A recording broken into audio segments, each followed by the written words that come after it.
Dear students, welcome you once again to my online class. দেখো আজ একটা গুরুত্বপূর্ণ বিষয়ে আমরা এই ক্লাসটি নিতে চলেছি। এই ক্লাসটি হলো কলকাতা বিশ্ববিদ্যালয়ের সিক্সথ সেমিস্টার LCC 2 ইংলিশের ক্লাস, অর্থাৎ কম্পালসারি ইংলিশের ক্লাস সিক্সথ সেমিস্টারের। দেখো আজকে আমরা যে কবিতাটি এখান থেকে পাঠ করতে চলেছি, ইংরেজি কবিতা ইন এ কান্ট্রি কটেজ, লিখেছেন নিসিম এজেকিয়েল। দেখো এই নিসিম এজেকিয়েলের ইন এ কান্ট্রি কটেজ কবিতাটি পাঠ করার আগে নিসিম এজেকিয়েল সম্পর্কে আমাদের কিছু জেনে নেওয়ার প্রয়োজন আছে। দেখো তিনি একজন ইহুদি ছিলেন, কিন্তু জন্মগ্রহণ করেছিলেন ভারতে এবং ইংরেজি সাহিত্যে তার যথেষ্ট খ্যাতি ছিল এবং তিনি ছিলেন একজন গুণী মানুষ। একাধারে ছিলেন নাট্যকার, একাধারে ছিলেন কবি। তো আমরা এই কবিতায় দেখব তিনি একটা বিশেষ বিষয়ের প্রতি গুরুত্ব দিয়েছেন, এবং সেটা হলো এই যে একটা টিকটিকির মতো প্রাণীর কিছু দিকের সঙ্গে মানুষের কিছু দিকের তিনি তুলনা করেছেন। আমরা দেখব প্রত্যেকটা লাইন বাই লাইন ব্যাখ্যা করতে গিয়ে আমরা দেখব যে একটি টিকটিকির পেশেন্স বা স্থৈর্যের সঙ্গে মানুষের ধৈর্য শক্তির তিনি তুলনা করেছেন। তো এসো আমরা প্রথমে লাইন বাই লাইন পাঠ করে নিই। তিনি লিখছেন, the night the lizard came our indolence was great. কোন একটা রাতের কথা বলছেন, যে রাতে একটা টিকটিকি এসে হাজির হয়েছিল। আওয়ার ইন্ডোলেন্স ওয়াজ গ্রেট, আমাদের অলসতার পরিমাণ ছিল বেশি। ইন্ডোলেন্স মানে লেজিনেস। একটা রাতে একটা টিকটিকির আবির্ভাব ঘটল এবং সেদিন আমাদের অলসতার পরিমাণ ছিল বেশি। ইন্ডোলেন্স মানে অলসতা, লিজার্ড মানে টিকটিকি। We went to bed before our eyes were heavy. আমরা ঘুমোতে যাওয়ার সিদ্ধান্ত নিলাম যখন কিন্তু আমাদের বিশেষ ঘুম পাইনি, তখন আমরা ঘুমোতে যাওয়ার সিদ্ধান্ত নিলাম। লিম্স প্রিপেয়ার্ড টু স্ট্রেচ অর লাভ। হ্যাঁ, তখন আমাদের ওই ঘুম পাইনি, কিন্তু আমরা আমাদের ওই অঙ্গ প্রত্যঙ্গগুলোকে একটু টান টান করে বিশ্রাম দেওয়ার জন্যে এবং আমার সহধর্মিণীর সঙ্গে সেক্সুয়াল বা যৌন কাজকর্ম করার জন্যে, যৌন কাজকর্ম ভালোবাসার জন্যে আমরা একটু আগাম শুতে চলে গেলাম। তার মানে এই লাইনটার মধ্যে বলা, এই প্যারাগ্রাফটার মধ্যে বলা হলো যে কোন এক রাতে একটা টিকটিকির আবির্ভাব ঘটেছিল এবং তখন ওই গ্রাম্য কুটিরে তাদের মানে ওই গ্রাম্য কুটিরের সদস্যদের মধ্যে একটা অলসতার পরিমাণ যথেষ্ট বেশি ছিল। ঘুম না পাওয়া সত্ত্বেও কবি এবং তার সহধর্মিণী ঘুমোতে গিয়েছিলেন, বেডরুমে গিয়েছিলেন, কেবলমাত্র তাদের ওই অঙ্গ প্রত্যঙ্গগুলোকে একটু টান টান করে মেলে বিশ্রাম নেওয়ার জন্যে এবং নিজেদের মধ্যে যৌন কাজকর্ম, ভালোবাসার কাজকর্ম করার জন্যে। ঘুম কিন্তু পায়নি, সেই তারা ঘুম না ঘুমিয়েই ওই সমস্ত কাজকর্ম করার জন্যে গিয়েছিলেন। Immobile, tense and grey, he taught us patience. Immobile মানে অনড়, মানে কোনো নড়নচড়ন নেই। টেন্স মানে স্টিপ, উত্তেজনায় একেবারে স্টিপ হয়ে গেছে, স্থির। অ্যান্ড গ্রে, ধূসর রং। হি টট আস পেশেন্ট, কি মানে এখানে ওই টিকটিকিকে বলা হচ্ছে সে আমাদের ধৈর্য শিক্ষা প্রদান করেছিল। As he waited for the dark, সে অন্ধকার আলো নেবানোর জন্য অপেক্ষা করেছিল। From time to time we could not help but glance at him. কবি বলছেন আমরা মানে কবি এবং তার সহধর্মিনী ওই মাঝে মাঝে ওই টিকটিকি কি করছে তার দিকে তারা তাকাচ্ছিলেন। তার মানে এখানে বলা হচ্ছে যে টিকটিকিটি একেবারে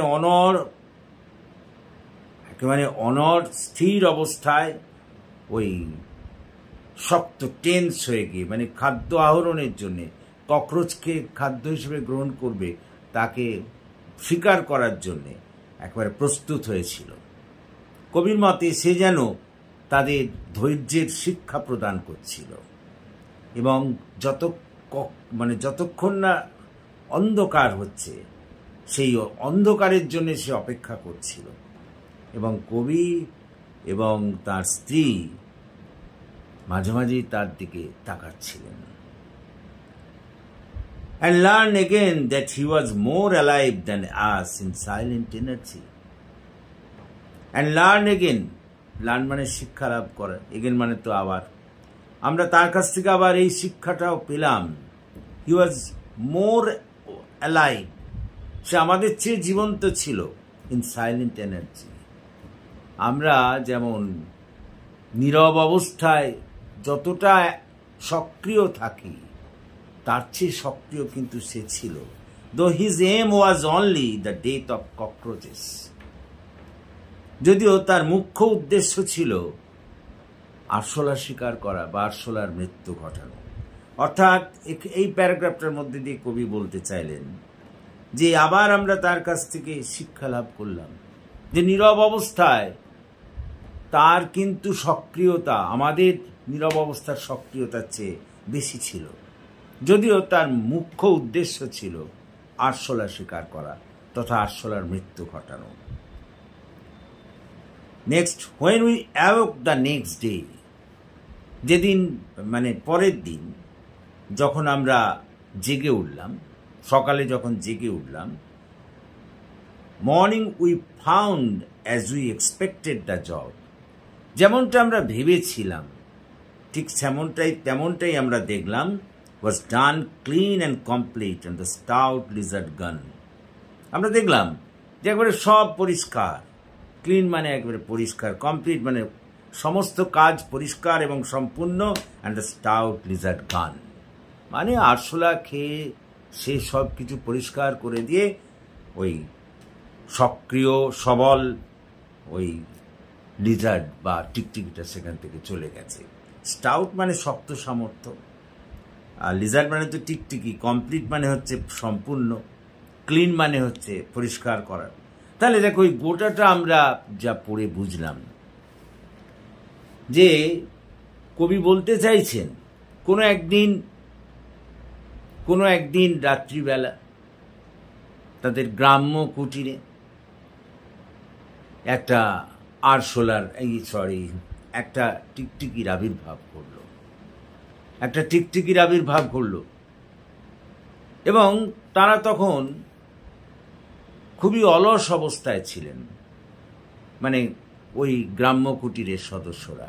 কবি এবং তার সহধর্মিনীর ঘুম তখন পায়নি, কিন্তু তৎসত্ত্বেও তারা ঘুমোতে গিয়েছিলেন কেবলমাত্র অঙ্গ প্রত্যঙ্গগুলিকে টান টান করে বিশ্রাম দেওয়ার জন্যে এবং নিজেদের মধ্যে যৌন ভালোবাসার ক্রিয়াকর্ম করার জন্যে। ঠিক তখনই তারা দেখলেন যে ওই টিকটিকিটা একেবারে অনর শক্ত এবং ধূসর অবস্থায় দেয়ালে আটকে আছে। কবির মনে হলো সে যেন তাদেরকে ধৈর্যের শিক্ষা প্রদান করছেন, কেমন করে ধৈর্য ধরে রাখতে হয়। কারণ ওই টিকটিকিটা যেন অন্ধকার, আলো নেবানোর পর যে অন্ধকার দশা আছে সেই অন্ধকারটার জন্যেই টিকটিকিটা যেন অপেক্ষা করছিল। এবং কবিরাজ মাঝে মাঝেই, কবি এবং তার সহধর্মিনী মাঝে মাঝেই টিকটিকিটার দিকে তাকাচ্ছিলেন। এবং তারপরে এই শিক্ষাটাও তারা পেলেন, মানে কবি এবং তার সহধর্মিনী, যে নীরব অবস্থায় নীরব অবস্থায় মানুষের চেয়ে অনেক বেশি সক্রিয় থাকে ওই টিকটিকি। নীরব অবস্থায়, সাইলেন্ট অবস্থায় মানুষ যত না সক্রিয় থাকে তার থেকে ওই সক্রিয় বা সজীব হচ্ছে কিন্তু এই টিকটিকিটি। যদিও কবি এবং তার সহধর্মিণী বুঝতে পারলেন যে টিকটিকিটার উদ্দেশ্য হচ্ছে কিন্তু ওই আরশোলা শিকার করা তথা আরশোলাকে মেরে ফেলা। যখন পরের দিন কবি এবং তার পত্নীর ঘুম ভাঙল, তখন তারা দেখলেন যেমনটি তারা ভেবেছিলেন সেই কাজ সম্পূর্ণ হয়ে গেছে। অর্থাৎ টিকটিকি আরশোলা খেয়ে তাকে সম্পূর্ণ পরিষ্কার জায়গাটাকে পরিষ্কার করে দিয়ে সেই শক্ত সবল টিকটিকিটি সেখান থেকে চলে গেছে। তো এই হচ্ছে আমাদের কবিতার প্রতিটি লাইনের অর্থ। তো এখান থেকে তোমাদের যে প্রশ্ন আসে যে টিকটিকি থেকে কত ধরনের শিক্ষা এখানে পাওয়া গেল। দেখো, প্রথম শিক্ষা হচ্ছে ধৈর্যের শিক্ষা। টিকটিকিটা এসে অপেক্ষা করছে কতক্ষণে লাইট বন্ধ হয়। লাইট বন্ধ হলেই তারপর সে ওই আরশোলারা বেরিয়ে আসবে আর তখন সে আরশোলাগুলোকে শিকার করবে। এটা একটা শিক্ষা টিকটিকির কাছ থেকে মানুষের নেয়ার আছে, ধৈর্যের শিক্ষা। 2 নম্বর শিক্ষাটা হচ্ছে যে নীরব অবস্থায়, সব সাইলেন্ট, নীরব অবস্থায় মানুষের চেয়ে অনেক বেশি সক্রিয় ও সজীব থাকে ওই টিকটিকি। তাই তো, যখন সব দিক নীরব, নিশ্চুপ, অন্ধকার, তখন সে ওই আরশোলা শিকারের জন্য তৈরি হয়ে বসে আছে এবং যখনই আরশোলা এসেছে তখনই তাকে শিকার করে তাকে সে খাদ্য হিসেবে গ্রহণ করেছে।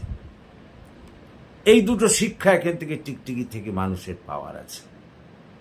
তারপরে কবি বলছেন যে আরেকটা জিনিস এখানে আছে শিক্ষা লাভের, সেটা হচ্ছে যে সেসব কাজকে একবারে কোনো অসম্পূর্ণ অবস্থায় রেখে যায়নি। এটাও মানুষের সঙ্গে তুলনা করছে। মানুষ অনেক সময় কাজ অসম্পূর্ণ রেখে চলে যায়, তো টিকটিকি রাখেনি তার কাজ, যা তার কাছ থেকে আশা করা গিয়েছিল, যে কাজটা সম্পূর্ণ করার কথা, যে আরশোলা আসবে, সে খাবে দাবে, তাকে একদম পরিষ্কার করে দিয়ে জায়গাটা চলে যাবে, সে করে দিয়ে চলে গেছে। তুলনা করে বলছেন অনেক সময় মানুষ এই ধরনের পরিষ্কার কাজকর্ম করতে পারে না, যেমনটা এই টিকটিকিটা করেছে। এই হচ্ছে আমাদের কবিতাটির লাইন বাই লাইন এক্সপ্লেনেশন এবং এখান থেকে কি শিক্ষা পাওয়ার আছে। ক্লিয়ার? আশা করি তোমরা বুঝতে পেরেছো, এবং যদি তোমরা বুঝতে পারো তাহলে প্লিজ এই ক্লাসের কথা তোমাদের বন্ধুবান্ধবদের মধ্যে শেয়ার করো এবং তাদেরও এই ক্লাসে যোগদান করতে বলো, এবং প্লিজ আমার এই চ্যানেলটিকে সাবস্ক্রাইব করো যাতে আমি আরও এগিয়ে আসতে পারি এবং তোমাদের আরও বেশি করে সাহায্য করতে পারি। So that's all for this day.